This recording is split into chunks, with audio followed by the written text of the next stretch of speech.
Years ago. How long was it? 7 years it must be. He had dreamed that he was walking through a pitch-dark room, and someone, sitting to one side of him, had said as he passed, "We shall meet in the place where there is no darkness." It was said very quietly, almost casually, a statement, not a command. He had walked on without pausing. What was curious was that at the time, in the dream, the words had not made much impression on him. It was only later, and by degrees, that they had seemed to take on significance. He could not now remember whether it had been before or after having the dream that he had seen O'Brien for the first time. Nor could he remember when he had first identified the voice as O'Brien's. But at any rate, the identification existed. It was O'Brien who had spoken to him out of the darkness. Winston had never been able to feel sure. Even after this morning's flash of the eyes, it was still impossible to be sure whether O'Brien was a friend or an enemy. Nor did it even seem to matter greatly. There was a link of understanding between them more important than affection or partisanship. "We shall meet in the place where there is no darkness," he had said. Winston did not know what it meant, only that in some way or another it would come true. The voice from the telescreen paused. A trumpet call, clear and beautiful, floated into the stagnant air. The voice continued raspingly, "Attention! Your attention, please! A news flash this moment arrived from the Malabar front. Our forces in South India have won a glorious victory.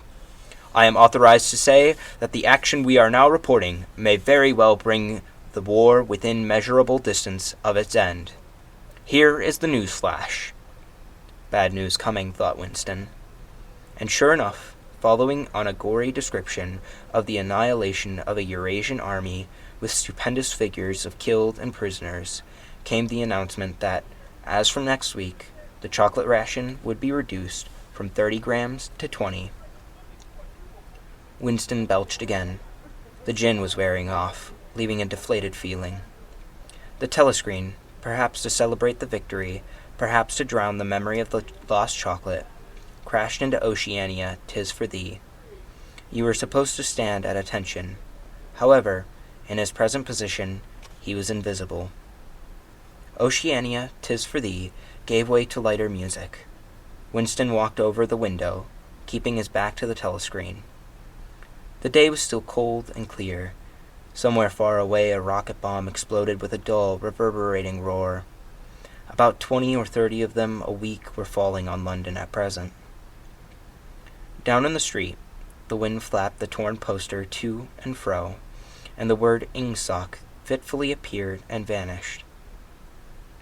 Ingsoc, the sacred principles of Ingsoc.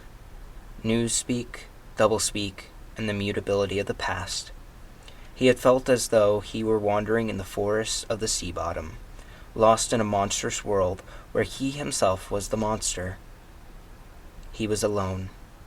The past was dead. The future was unimaginable. What certainty had he that a single human creature now living was on his side? And what way of knowing that the dominion of the party would not endure forever? Like an answer, 3 slogans on the white face of the Ministry of Truth came back at him. War is peace. Freedom is slavery. Ignorance is strength. He took a 25-cent piece out of his pocket. There, too, in tiny clear lettering, the same slogans were inscribed, and on the other face of the coin, the head of Big Brother. Even from the coin, the eyes pursued you. On coins, on stamps, on the covers of books, on banners, on posters, and on the wrappings of a cigarette packet. Everywhere. Always the eyes watching you, and the voice enveloping you. Asleep or awake, working or eating, indoors or out of doors, in the bath or in the bed, no escape. Nothing was your own except the few cubic centimeters inside your skull. The sun had shifted round, and the myriad windows of the Ministry of Truth, with the light no longer shining on them, looked grim as the loopholes of a fortress. His heart quailed before the enormous pyramidal shape. It was too strong. It could not be stormed. 1,000 rocket bombs would not batter it down. He wondered again for whom he was writing the diary. For the future, for the past, for an age that might be imaginary. And in front of him there lay not death, but annihilation. The diary would be reduced to ashes, and himself to vapor. Only the thought police would read what he had written before they wiped it out of existence and out of memory.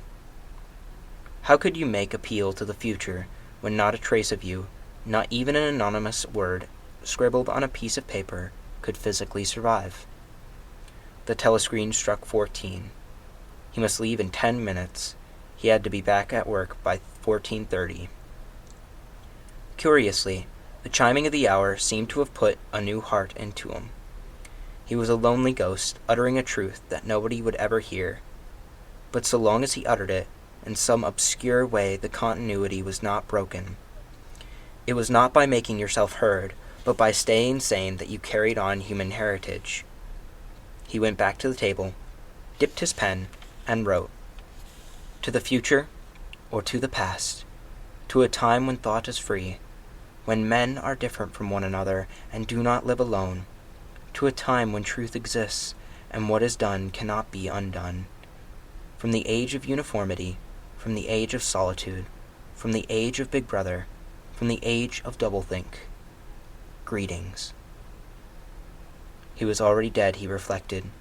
It seemed to him that it was only now, when he had begun to be able to formulate his thoughts, that he had taken the decisive step. The consequences of every act are included in the act itself. He wrote, "Thought crime does not entail death. Thought crime is death." Now that he had recognized himself as a dead man, it became important to stay alive as long as possible. 2 fingers of his right hand were ink-stained. It was exactly the kind of detail that might betray you. Some nosing zealot in the ministry. A woman, probably. Someone like the little sandy-haired woman, or a dark-haired girl from the fiction department.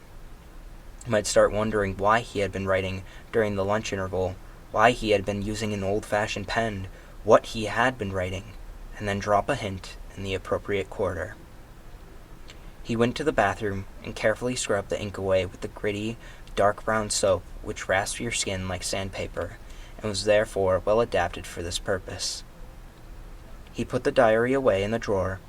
It was quite useless to think of hiding it, but he could at least make sure whether or not its existence had been discovered. A hair laid across the page ends was too obvious. With the tip of his finger, he picked up an unidentifiable grain of whitish dust deposited onto the corner of the cover, where it was bound to be shaken off if the book was moved.